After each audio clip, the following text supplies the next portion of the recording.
ورحمة الله وبركاته. إن الحمد لله وحده والصلاة والسلام على من لا نبي بعد أما بعد فأعوذ بالله من الشيطان الرجيم بسم الله الرحمن الرحيم إنا أنزلناه قرآنا عربيا لعلكم تعقلون.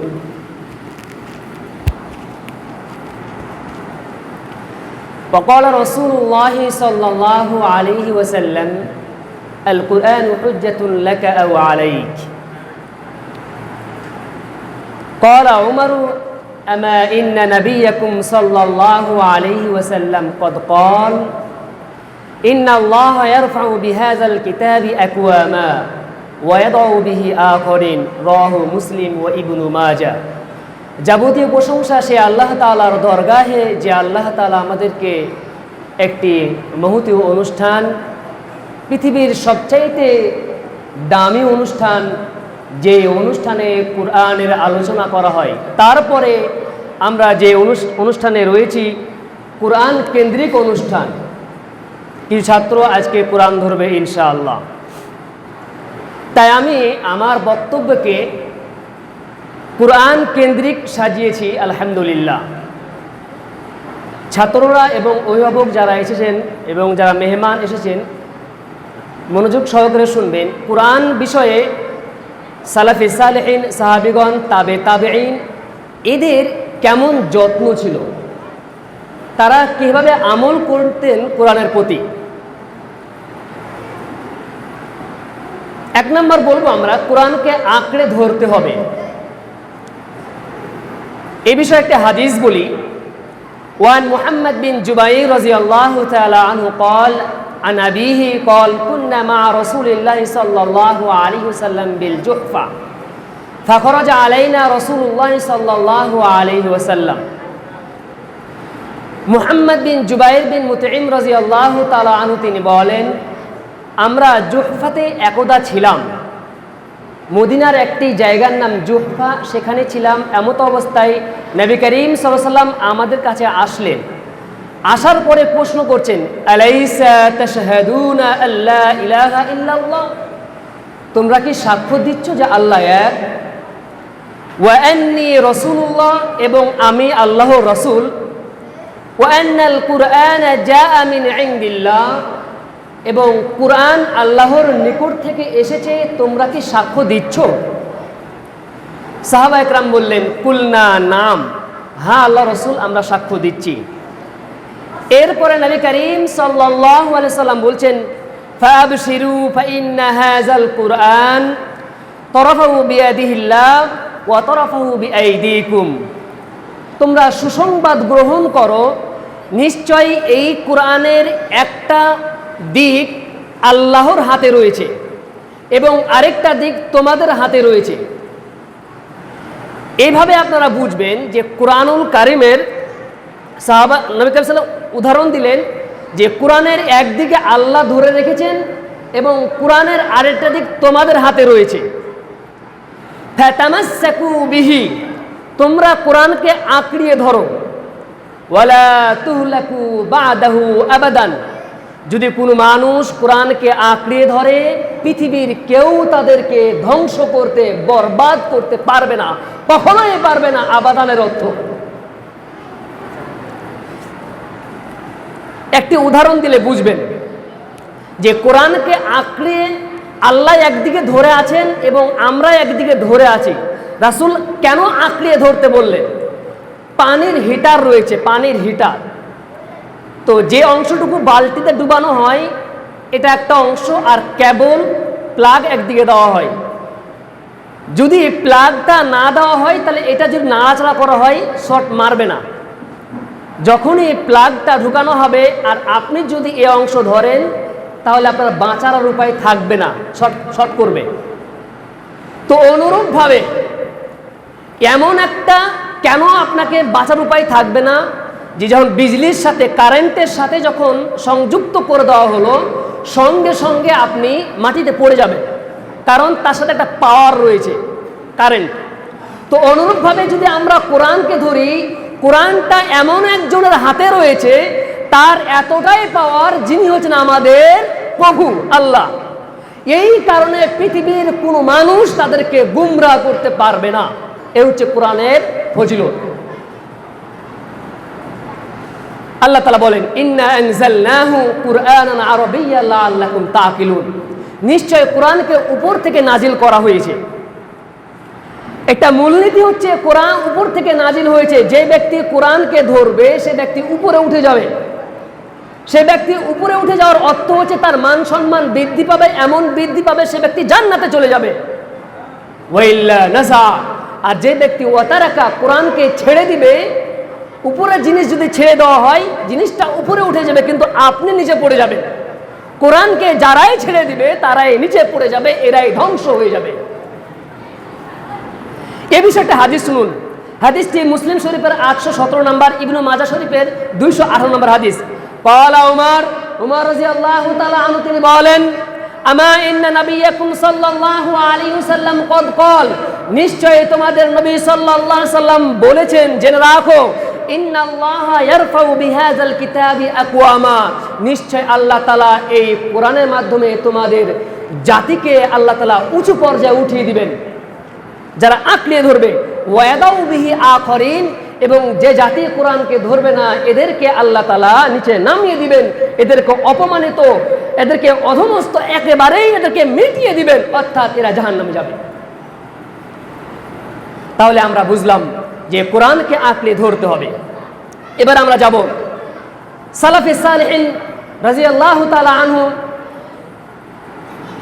সাহাবায়ে কিরাম কোরআনের ব্যাপারে তারা কেমন ছিলেন দেখুন। قال كان عبد الرحمن بن أبي ليلى إذا صلى الصبح قرأ المصحف حتى تطلع الشمس। আব্দুর রহমান বিন আবি আইলা রহিমাহুল্লাহ এরা কোরআনকে কতটুকু ভালোবাসতেন।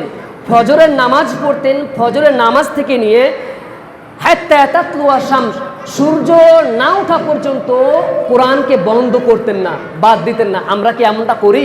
আমাদের ভালোবাসা কি রয়েছে? ওয়ান উবাই ইবনে কাব রাদিয়াল্লাহু তাআলা আনহু قال, তিনি বলেছেন, ইন্না লানাকরাউল কুরআনা ফি সামানিন। উবাই বিন কাব রাদিয়াল্লাহু তাআলা আনহু তিনি বলেন যে আমরা 8 দিনে কোরআন খতম করতাম। আমরা কি এক মাসে করি, এক বছরে করি? ওই রমজান মাসে 2-4 পারা পড়া হয়। সুতরাং যারা ছাত্র রয়েছে, যারা কোরআন ধরলে সাহাবীদেরকে দেখতে হবে, সাহাবায়ে কেরাম যারা জান্নাতি, তিনি বলছেন যে কানা ইন্না লানাকরাউল কুরআনা ফি সামানিন, আমরা 8 দিনে কোরআন খতম করতাম। ওয়া নাফে রাহিমাহুল্লাহ তিনি বলছেন, আন্না ইবনে উমর, নিশ্চয় উমর রাদিয়াল্লাহু তাআলা আনহু কানা ইযা ক্বরাআল কুরআন কারিহা আন ইয়াতাকাল্লামা, যখন কোরআন তেলাওয়াত করতেন তখন কথা বলাকে তিনি অপছন্দ মনে করতেন।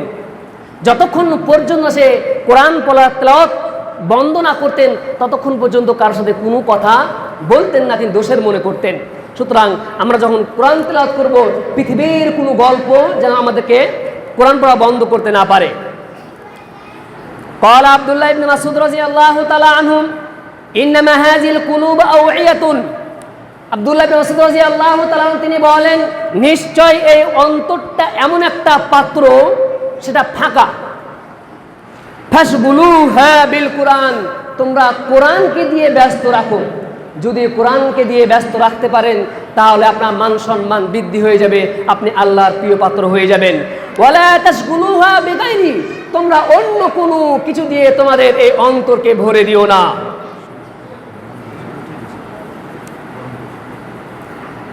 ক্বালা ইবনু ওয়াহাব, একজন সাহাবী মালিক বিন দিনার রহিমাহুল্লাহ, তাকে তার বোনকে জিজ্ঞেস করা হয়েছে যে আপনার ভাইয়ের নাম মালিক বিন দিনার, তিনি বাড়িতে কি করতেন? আমি ছাত্রদেরকে বলছি তারা বাড়িতে কি করতেন। তখন তিনি বলছেন যে আল মুসহাফু ওয়াত তিলাওয়া, কিতাবাদি পড়তেন এবং কোরআন তেলাওয়াত করতেন। হয় আপনার ক্লাসিক্যাল পড়ালেখা করবেন আর বাকি অংশটুকু কোরআন তেলাওয়াত করতে হবে। যেহেতু সময় শেষ, আর 2-3টা সালাফদের বাণী বলে আমি শেষ করব, মনোযোগ দিবেন। আন আব্দুল্লাহ ইবনে মাসউদ রাদিয়াল্লাহু তাআলা আনহু قال من أراد العلم فليقرأ القرآن فإن فيه علم الأولين والآخرين। আব্দুল্লাহ ইবনে মাসউদ রাদিয়াল্লাহু তাআলা আনহু তিনি বলেন, যে ব্যক্তি জ্ঞান অর্জন করতে চায় সে যেন ফাল ইকরা আল কুরআন, কোরআন তেলাওয়াত করে। যে ব্যক্তি এলেম অর্জন করতে চায় সে যেন কোরআন তেলাওয়াত করে। ফাইন্না ফীহি ইলমুল আউয়ালিন ওয়াল আখিরিন, কেননা এই কোরআনের মাঝে শুরু এবং শেষ দুই বিষয়ে আলোচনা রয়েছে। ওয়ান আব্দুল্লাহ ইবনে মাসউদ রাদিয়াল্লাহু তাআলা আনহু قال ফিল কুরআনি শিফাআনি, কোরআনের মাঝে দুইটা শেফা রয়েছে, দুইটা শেফার বস্তু রয়েছে। এক নাম্বার কোরআন, দুই নাম্বার মধু। দুইটি শেফার বস্তু রয়েছে, মানে আরোগ্যকারী জিনিস দুইটি। এক নাম্বার কোরআন, দুই নাম্বার হচ্ছে মধু। এরপর তিনি বলছেন আল কুরআনু শিফাউন লিমা ফিস সুদূর, কোরআন তেলাওয়াত করলে, কোরআন মানলে অন্তরের ব্যাধিকে আল্লাহ দূর করে দেন। বলুন সুবহানাল্লাহ। ওয়ালা আসালু শিফাউন মিন কুল্লি দাইন, এবং মধু যাবতীয় পৃথিবীর যেগুলো রোগ, এই রোগগুলোকে মধু দূর করে দেন। বলুন সুবহানাল্লাহ।